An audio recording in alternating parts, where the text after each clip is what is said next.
Well met. Hey, what's going on? It's Tech Maki, and this is another episode of Lapis Times. So we got a lot of stuff that happened since last Tuesday. I think I'm gonna try to do this every Tuesday. And just figure I'd go through all of it. You know what I mean? So get started with the Ariana Grande collab, since it's the first thing that we got today. Looks like the event's gonna be called the Dangerous Woman Tour. And we got a little bit of lore, a little flavor text for her. Looks like she actually has been in the game. Technically, since it was launched, and she is a singer that has been running around doing love and peace and singing for love and peace, trying to spread that hippiness all throughout Lapis. And there is a malevolent spirit that just hates her voice because hers is gone, and now she's sending all types of monsters to interrupt this concert. So now Rain and Lost will have to go and save her.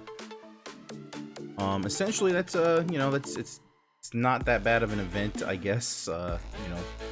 Intro. It's better than some of the other things that we've had. So we'll go ahead and get into the actual event. By the way, it is running from the 19th, which is Thursday, not Friday, according to the text. One of these days, Gumi is going to get this right, and they'll know what days are. The actual date is. Anyway, so it's running for 2 weeks. Starts Thursday, as I said, the 19th. And if you haven't started playing the game, you can go ahead and get into this now. This is a great time because the character's out. It's free. If you have been playing the game, you just kind of, you're not thinking about doing it, I would do it. She seems like she's going to be a pretty decent character. We'll see what happens when we get the data mine information on her stats and skills and whatnot. But so far, looking at her event exclusive stuff, why not? Plus, she also does go to 6-star, which I'm getting into right now with the event details. So we have Ariana Grande. She is a 4-star base, which we did know from her, or from Final Fantasy Brave Exvius's Facebook page.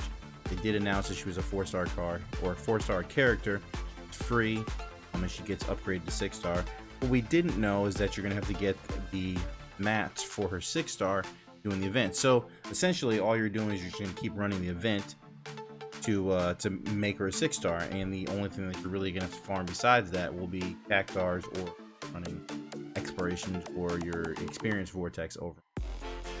But we do get the event materials for free for the most part, along with the characters, so you just got to have energy to do it, which is actually pretty cool. I like the way they've set this up. Is actually pretty good, I guess, intro into some of the characters that we're going to get in the future, like Y'shtola and whatnot. We did get information about her Trustmaster reward, which is called Symphonic Flare. It's a 6-star materia, boosts attack and magic by 40% when an instrument is equipped. So this could work if you have her event exclusive materia, or if you decided to go the route of shoving Gilbert's harp on her, which I think, honestly, depending on how you set it up or set her up, it might be better to use her event exclusive materia for equipment and then shoving another piece in there like a rod or something. We did get her limit burst, which I'm a little confused as to why they actually decided to call it Touch It, but hey, whatever. That's sure. It does damage to all enemies and also reduces their dark and lightning resist, which I honestly wonder if that's another typo and it's actually going to be light resist, but we'll see. We'll see. Next up, we have the event exclusive equipment, which actually speaks to what type of a character she'll be. The first piece that she has, oddly enough, is a microphone. I'm not sure why they went this route. This was actually like a huge internet joke that going to be a microphone, that was going to be your TM, but they decided to make this her weapon, which also, it's not that you just get these. You have to earn, you earn the recipe by completing each one of the levels of difficulty, and then you're going to craft them, kind of like the Shining Splendor gravity rod, which everyone loved back in the day.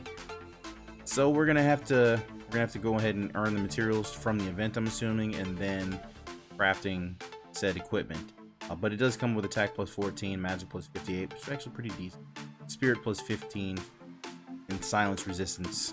You're completely immune to silence. That's actually not a bad piece of gear, and like I said, depending on how the stats will work out, it might be better to, if this is a single wielding weapon, to dual wield this and say a rod, maybe throwing on a dark bond or something, manage to get dark feet. TM. And as I said, this does call to what type of character she's going to be. I'm not sure if she's going to be completely support, but I think she's going to have some support abilities, and it does look like she's definitely a magic user. with her bunny mask, which is headpiece. It's defense plus 12, magic plus 25, MP plus 20. And I wrote down some coolness just so I can compare these things, but I do know that the creepy mask is magic plus 30, and this one is only 5 lower than that. So it actually is a pretty decent piece of gear, especially considering it's just for her. So it looks like they're not only giving us the free character, but they're giving the gear so that she can be optimal. And if you really need to, you'll probably be switching out a couple pieces here and there, or adding to it, of course, material-wise. Pretty much play with whatever you want. Next up, we have her stylish black dress, which essentially is a corset of some sort. It has defense plus 28, which isn't the best defense, but it does have magic plus 30, which is one of the top tier, I want to say, magic stats that we've had on a piece of equipment body-wise. The next up would be a lordly robe at 35, and this is on par with magic stat for a vampire cloak. I think the Magi robe, I think it's plus 23 or something like that. And this also has the ability to enable evade. So just like the Mirage vest, you slap that on, you get the skill Mirage. This one gives you the passive evade right off the bat. So it's actually not a bad piece of gear to just keep on her. If you have a lordly robe and you want to use that, or a vampire cloak, that extra 30 spirit. But anyway, I think it's a pretty decent piece. It's a pretty decent piece. Slap on her. And then we have an accessory. I believe an accessory, defense plus 3, magic plus 15%, spirit plus 10%, called the Evening Glove. It's actually not a bad piece. It's better than having a hero ring on her, especially, and we'll see how the stats work out. Something else would be Celestial Glove. But for free-to-play players, this is awesome. This is a really, like I said, this character's built just to give to people, and she's gonna work right out of the box. So it's magic plus 15% and spirit plus 10%, which is a little lower than the candy basket, but the candy basket didn't have a defense stat on it. And of course, this isn't going to compare to something like a Magical Crest or Magistral Crest if you have that for Vanille's TM, but this is a pretty good piece of gear right here. After that, I'm going to go ahead and talk about the story continues.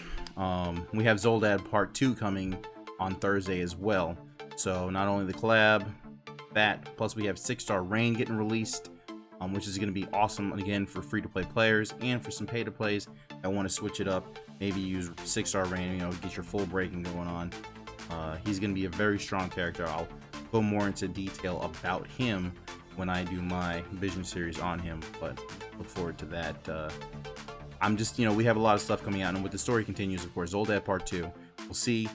We should be getting Odin this Thursday, so if you don't have Magicite saved up, this is a good time to start getting in there. You got one day before the maintenance,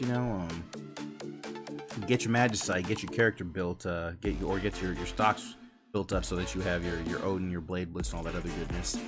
And then of course we're also getting a new trial. It's called March of the Beast.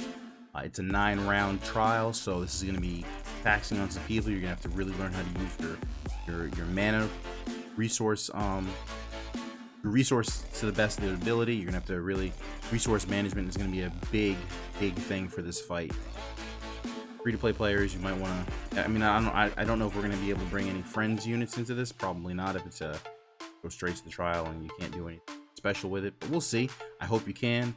I didn't look to see if this is in the G side, but this looks like it's gonna be a very fun trial, and it does have this really nice reward of having Demon Mail, attack plus 10. Defense 55 and dark resistance plus 20%. This is a very nice piece of gear, and this is actually probably one of the best in slots for like Gilgamesh, Garland, and a couple other characters that can only use heavy armor. So this was the piece that we were waiting for. Get a little bit more attack out of these guys. We'll see how this works out later on. And then of course, because we have the 6-star Rain, because we have Ariana Grande or Dangerous Ariana being put into the game, and we might see what happens for the next banner. If we do have a banner, we might even get the second half of the Type 0 people because of the rearrangement of the order. Maybe it made sense for them to put in the second half this week as opposed to, releasing it later on down the road for another event. Who knows? It would be cool. But I know Clay and myself, we weren't expecting there to be an event this week. But we were looking forward to the 6-star Rain. This was something that we talked about on End of the Far Plane. If you haven't checked that out, you should definitely run over to Clake's channel and watch every week. So It's good stuff. We have that, and then of course we have the Cactuar Dunes, which is coming out this weekend, so that you can level up all these characters that we just got or are getting, you know, with Ace 7, all of them. So this is great. You can get in there, you can get all these Cactuar Dunes, or the Cactuars, the metal Gigantars, and level your characters up, and then you can use them. So that's cool. And we also have the Final Fantasy Portal app, which there's an event going on. It's been going on since I think December 31st, and it's going on until the end of January. Log in. I do it every once in a while. You know, I get in there, I play a little Triple Triad. If you don't have it, it's for Android and iOS. And it's pretty much like an information site. And then, of course, like I said, you have Triple Triad that is actually attached to the app. You can click that and you go in and you can just do a little card battling, which I personally love. Triple Triad from Final Fantasy. If you're not a big card person, you don't have to. But there are some rewards to be had, so you can always just log in there, check to see what new stuff they have, and the more points we earn for that, the more rewards we get at the end of the month. We'll have some summon tickets. I think there's energy. I forget what the other ones, but it looked like there were some good rewards to be had. Either way, that's pretty much it for the for this episode of Lapis Times. If you have any questions or you want to make any comments, go ahead and drop in the comment section down below. And if you like the video, go ahead and give it a thumbs up. And if you want to see more Lapis Times, or you want to see some more Vision series or whatever else, you know, full videos or whatever I have coming in the future, go ahead and hit that subscribe button. And yeah, with that, Maki out.